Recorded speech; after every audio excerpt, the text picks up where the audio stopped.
Turkey has brilliantly executed all of its objectives in the so-called border negotiations with Armenia. Ever since 1993, when Turkish leaders closed that border, they set two main preconditions for its reopening and establishing diplomatic relations. First, Armenia must stop pursuing international recognition of the Armenian genocide, and second, return Artsakh or ARPA to Azerbaijan. Despite persistent Turkish attempts to impose such harsh terms on Armenia, successive Armenian governments have rejected these Turkish preconditions. Thus, the standstill continues to this day. During the past year, however, a series of unexpected developments provided a new impetus for Armenia and Turkey to attempt to repair their contentious relationship. Both countries, already under pressure from the US and Europe, were now getting prodded by a third major power, Russia, to open the Armenian-Turkish border. As owner of the rail transport, energy, and several major industries in Armenia, Russia sought to establish cross-border trade with Turkey while trying to diminish Georgia's strategic significance as a sole transit route for the region. The turmoil in the aftermath of Armenia's contested presidential election last year rendered its new leaders more sensitive to demands from the major powers, expecting in return their support to counter the opposition at home. Besides wanting to appease these foreign countries and wanting to show results to win over their domestic constituency, Armenia's leaders believed that opening the border is in Armenia's own economic interest. Moreover, when Armenia's imports through Georgia were temporarily blocked during last year's Georgian-Russian war, Armenian officials realized the strategic value of having an alternate border outlet. Turkey also expects major economic and political gains from an open border with Armenia because, first, the population of Turkey's eastern provinces living in abject poverty would significantly benefit from trading with Armenia. Second, Turkey would fulfill one of the prerequisites for joining the European Union. And third, Ankara hoped to preempt the White House and Congress from taking a stand on the Armenian genocide. Despite such clear and immediate advantages, Turkish officials prolonged the negotiations, trying to secure maximum concessions from Armenia in return for the promise of opening the border. The first glimmer of a breakthrough came on June 23, 2008, when Armenia's newly elected president, Serge Sarkisyan, unexpectedly announced during a Moscow visit his acceptance of a Turkish proposal to form a historical commission on the Armenian genocide.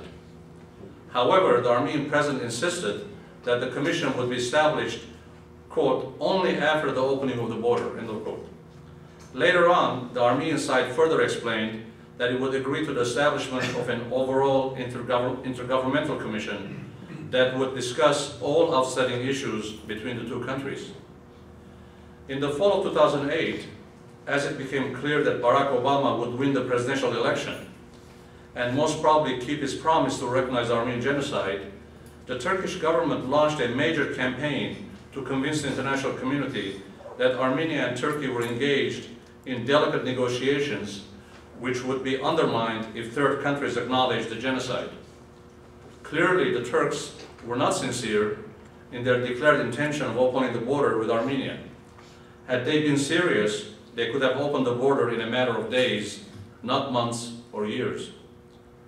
The second major breakthrough happened last September when the presidents of Armenia and Turkey met in Yerevan for the first time on the sidelines of a soccer match between their national teams. Armenians were encouraged by the fact that Turkish officials made no mention of their usual preconditions for Armenia to desist from genocide recognition and making concessions on Artsakh. The third critical development of Armenian-Turkish relations occurred in early April of this year when President Obama visited Turkey. Judging from his circumspect remarks in Ankara, it became clear that the American president had adopted the duplicitous Turkish line that third parties should not intervene in the Armenian genocide, while Armenia and Turkey are supposedly engaged in serious and intense negotiations. This carefully orchestrated Turkish ploy, however, almost fell apart when at the last minute President Aliyev of Azerbaijan refused to go to Istanbul to meet with President Obama. Aliyev was upset that Turkey was discussing the opening of the border with Armenia. Baku felt strongly that such a step would undermine its own interest in maintaining the blockade, which was supposed to pressure Armenia to make concessions on Artsakh. To safeguard Turkey's critical interests as a transit hub for transporting Azerbaijan's oil and gas to Europe, Turkish Prime Minister Erdogan repeatedly reassured Aliyev by announcing that the border would not be opened until Yerevan resolved its conflict with Azerbaijan. Armenia's Foreign Minister Edwin Nalbandian, objecting that Turkey was reviving its abandoned preconditions, initially also refused to go to Istanbul in April to meet with President Obama. However, he ended up taking a later flight at the insistence of American officials. Aliyev, on the other hand, remained steadfast in his refusal to go to Turkey. Mr. Nalbandian's presence in Istanbul, regrettably, gave credence to Turkish misinterpretations that the two countries were making good progress in their negotiations. Thus, Turkey, with the help of Armenian officials, succeeded in conveying the false impression that it was seriously trying to resolve its long-strained relations with Armenia. It suited President Obama to go along with that Turkish ploy because he could then make his own demands from Turkey on Afghanistan, Iraq, and the Arab-Israeli conflict. Consequently, Turkish officials were showered with many accolades from around the world and received priceless positive publicity.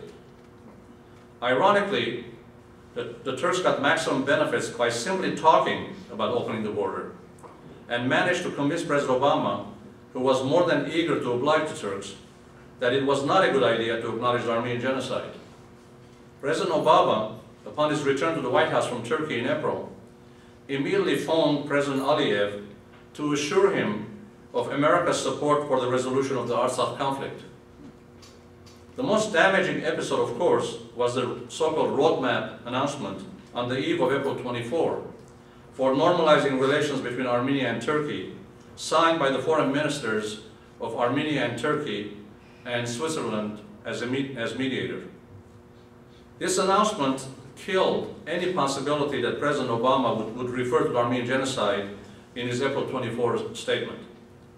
The roadmap announcement was cleverly orchestrated by the United States with the eager cooperation of Turkey and the willing participation of Armenia, expecting political and economic dividends. It provided the excuse for President Obama President Obama needed in order to avoid keeping his campaign pledge of recognizing the Armenian genocide.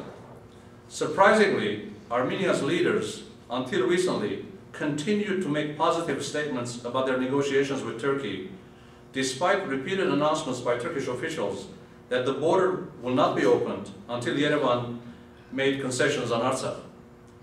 It is now clear that Turkey has frozen the border negotiations with Armenia until the Minsk Group co-chairmen, composed of the United States, Russia, and France, succeed in pressuring Armenia, and to a lesser degree Azerbaijan, to resolve the Karabakh conflict. Only then would Turkey consider opening the border with Armenia. To sum up the gains and losses of the various parties in the negotiations. First of all, Turkey. Turkey received great PR from a worldwide audience, particularly in the US and Europe, for its declared willingness to open its border with Armenia, and succeeded in undermining the possibility of genocide recognition by the US and other countries. The United States received commitments from Turkey to facilitate the withdrawal of US troops from Iraq and pledged to continue to contribute more troops to Afghanistan. Armenia was left with an empty bag. First, it did not get the border opened. Second, it helped give Turkey the image of an influential regional power. Third, it helped undermine the recognition of the Armenian genocide. Fourth, the ruling coalition was weakened by the departure of the ARF. And fifth, it created a serious rift between the diaspora and the Armenian government. To limit the losses and counter future Turkish-Azeri gains, I recommend the following.